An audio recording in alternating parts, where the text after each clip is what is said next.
Assalamualaikum warahmatullahi wabarakatuh. Balik barengan sama gue Taufik Nobo. Beberapa waktu yang lalu pas gue lagi main ke Peer Ponsel, di situ gue ngeliat satu buah handphone yang lagi nganggur, namanya adalah Samsung Galaxy S9 Plus.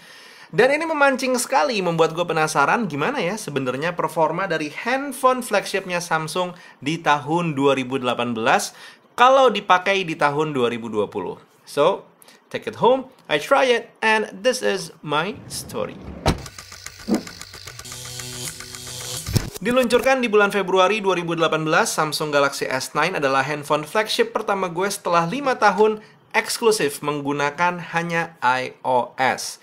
Clearly, handphone yang gue pegang saat ini itu berbeda dengan handphone yang gue pegang kemarin. Itu Samsung Galaxy S9, yang ini Samsung Galaxy S9 Plus. Ada sedikit perbedaan di baterai, di jumlah kamera, terus juga di ukuran layar dan dimensi, tapi overall mereka memiliki spesifikasi yang sama. Ya, namanya juga masih di satu buah series yang sama, yaitu S9 series. Impresi awal gue pas megang Samsung Galaxy S9 Plus ini adalah kecil ya. Tapi walaupun begitu, pada eranya handphone dengan garis desain seperti ini hitungannya futuristik. Cuman sekarang handphone ini sudah bisa dibilang punya desain yang mulai terkesan oldies. Apalagi kalau dilihat bagian belakangnya. Bentuk kamera seperti ini dan penggunaan fingerprint scanner di bagian belakang pada handphone flagship is literally so not 2020, but fingerprint scanner semacam ini tuh reliable loh sebenarnya. Buat lo yang mungkin sekarang masih megang Samsung Galaxy S8, kalau misalkan ngeliat desain si Samsung Galaxy S9 atau S9 Plus ini, sebenarnya masih bisa merasakan satu buah kemiripan yang sama. Bezel tipis di bagian samping, jidat dan juga dagu yang agak lumayan lebar, dan punya layar lengkung ala Samsung yang belakangan semakin banyak ditiru oleh brand lain. Secara layar sendiri, Samsung Galaxy S9 Plus ini memilih menggunakan panel Super AMOLED dengan ukuran 6,2 inci dan dilindungi dengan Corning Gorilla Glass 5 plus diperkuat dengan teknologi HDR10. Untuk masalah pewarnaannya, Samsung Galaxy S9 Plus ini hitungannya vibrant dan menyenangkan untuk dipakai YouTubean. Walau untuk penggunaan gue memilih menggunakan mode basic instead of adaptive display, AMOLED Cinema, ataupun AMOLED Photo. Secara build quality sendiri, handphone ini masih relevan banget di tahun 2020, nyaman digenggam, punya bobot yang tepat, dan penggunaan kaca di bagian belakang bodi dan juga aluminium di bagian frame ini bisa menjadi nilai plus untuk urusan premium feel. Walau seperti biasa, ujung-ujungnya bagian belakang akrab sama sidik jari. Nah, untuk urusan internal, handphone ini mantap pada eranya. Samsung Galaxy S9 Plus ini menggunakan chipset Exynos 9810 yang proses fabrikasinya sudah menggunakan proses fabrikasi 10 nanometer. Sementara untuk urusan RAM sudah menggunakan LPDDR4X 6GB dan menggunakan storage UFS 2.1 128GB. Jadi memang benar-benar secara internal tidak hanya reliable tapi juga relevan dibandingin dengan handphone-handphone mid-range yang keluar di awal tahun 2020. Kalau dicari-cari hasil performanya, diukur menggunakan Antutu versi 7, gue bisa mendapatkan skor 245.040. Sementara kalau diukur pakai Geekbench, gue bisa mendapatkan skor 3005 untuk single core-nya dan 8845 untuk multi core-nya. Diterjemahkan ke penggunaan harian, gue tidak ada keluhan sama sekali. Dan kalau diterjemahkan ke main game, gue ngerasa performanya masih aman di saat gue main Call of Duty Mobile. Malah di sini menurut gue ada nilai plus karena Samsung Galaxy S9 Plus ini sudah menggunakan stereo speaker tuned by AKG. Jadi lebih puas kalau misalkan dipakai main tanpa earphone sekalipun. Untuk masalah software sendiri, Samsung Galaxy S9 Plus ini sudah bisa diupdate sampai dengan One UI 2.0 yang berarti sudah mendapatkan basis Android 10. Pertanyaannya, untuk urusan baterai gimana? Kita ingat di tahun 2018, baterai besar itu bukan sesuatu yang cukup common. Nah, si Samsung Galaxy S9 Plus ini sendiri baterainya hanya, tanda kutip, 3500 mAh, tapi bisa bertahan 24 jam untuk penggunaan gue, tether, wifi hotspot, dan juga menggunakan handphone ini mungkin hitungannya cukup moderate, tidak terlalu aktif. Sementara untuk charging time-nya sendiri, karena dia supportnya itu adalah Quick Charge 2.0, 15 watt, memakan waktu 1 jam 40 menit mengisi daya dari 17% ke 100%. Dengan segala relevansinya di tahun 2020, ternyata ada satu hal yang ngebikin Samsung Galaxy S9 Plus ini jadi kurang greng di tahun 2020, yaitu masalah kamera. FYI, di sini yang gue omongin sebenarnya bukan kualitas gambar atau kualitas dari kameranya, tapi lebih ke jenis kamera yang ditanamkan di Samsung Galaxy S9 Plus. Kedua sensor Samsung Galaxy S9 Plus ini, baik yang main kameranya 12 megapiksel dan juga telefotonya 12 megapiksel, doing their job really well, bahkan di tahun 2020.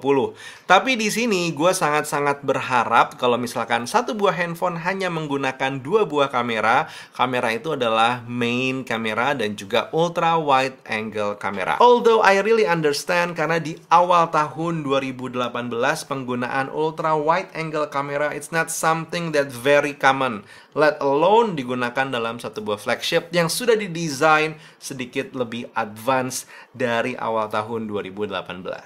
Hasil kamera Samsung Galaxy S9 Plus ini sebenarnya masih aman kalau penggunaan lo itu untuk social media. Atau lo pengen punya foto buat diedit lah, lo udah punya base yang hitungannya lumayan oke. Dynamic range bukan yang paling kuat. Foto ini titik fokusnya di langit, sementara yang ini titik fokusnya di bagian yang gelap, kelihatan perbedaannya ya. Although, bukan yang paling vibrant, tapi seenggaknya untuk mendapatkan foto seperti ini, langit agak sedikit biru, oke lah. Jadi seperti tadi gue bilang, modalnya udah ada. Untuk ngambil foto landscape, jujur ketidakhadiran ultra wide angle itu jadi sesuatu yang cukup mengganggu. Walau kalau lo mencoba mencari angle-angle kreatif, hasilnya bisa oke. Sementara untuk foto malamnya sendiri, masih usable, jadi menurut gue tidak terlalu bermasalah di bagian itu. Kamera depannya, kalau pencahayaan kurang mah bubar jalan, cuman kalau pencahayaan dalam ruangan cukup memadai, hasilnya masih oke. Oke, jadi ini adalah hasil perekaman kamera belakangnya Samsung Galaxy S9 Plus di tahun 2020. Gue nggak akan komen terlalu banyak, pokoknya modenya adanya ini aja. Menurut lo gimana hasilnya? Silahkan dilihat pewarnaan dan juga mungkin lo bisa dengar suara. Plus gue bisa sambil ngezoom sedikit di sini. Jadi ini mungkin pakai kamera keduanya, ini pakai kamera pertamanya. Kita coba cek autofocusnya. Sini ada bunga, gue akan coba deketin. Oh, menarik. Kita pindahin ke tangan. Oke, kayaknya nggak fokus ke tangan. Nah, di tab langsung bisa. Kita coba sekarang cek ke bunga. Oh, oke. Kita coba bagian lensa zoomnya. Kalau dilihat dari layar handphone aja sih agak lebih pecah ya. Cuman ya, beginilah kondisi apa adanya. Ngelawan matahari sedikit. Begini. Kita sekarang coba kamera depannya. Yang ini hasil kamera depannya Samsung Galaxy S9 di tahun 2020. Rambutnya agak gondrong, harus dipotong nih kayaknya. Mataharinya cerah banget, dan kalau dilihat-lihat ternyata field of view-nya agak sempit ya. Ini tangannya udah agak lumayan stretching out loh. Interesting. Jadi ya silahkan nilai suara, warna muka gimana. Ini matahari dari sana, gue akan coba ngelawan. Ini sih kalau dilihat dari layar handphone muka gue nggak kelihatan ya. Cuman ya sure, silahkan dinilai. Yuk kita ngobrol. Dan itu dia obrolan kita tentang Samsung Galaxy S9 Plus. I do really have fun making this video karena seperti yang tadi gue bilang, seperti walking down the memory lane. Si Samsung Galaxy S9 series ini punya soft spot di hati gue karena emang ini adalah Android pertama gue setelah 5 tahun absen hanya menggunakan iPhone aja. And yes, it is fun, cuman kalau ditanya apakah handphone ini recommended untuk tahun 2020, it's pretty simple. Pertanyaannya adalah apakah lo bisa bertahan dengan baterai yang hanya tanda kutip 3500 mAh. But overall, it's doing good, it's doing very reliable dan juga super relevan untuk di tahun 2020.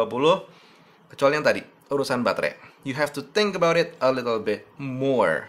And that was the video for today. Terima kasih untuk Pir Ponsel yang udah ngebantu gue dengan mempersiapkan device ini. Gue nggak dibayar sama Samsung, nggak dibayar sama Pir Ponsel, tapi gue minjem device-nya. Yes, Yes, that's what we do. Kadang kita beli, kadang kita minjem. So, dinikmati aja.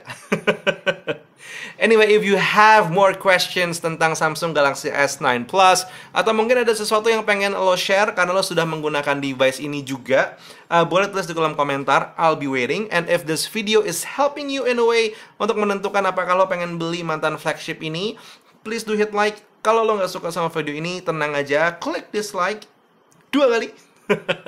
Dan jangan lupa hit that subscribe button, turn on notification untuk mendapatkan lebih banyak video tentang teknologi. And also I do camera and lenses yang akan selalu keluar videonya insya Allah setiap hari Jumat. So please do stay tuned for that. Buat sekarang Taufik Nobo cabut. Assalamualaikum warahmatullahi wabarakatuh. Skadush.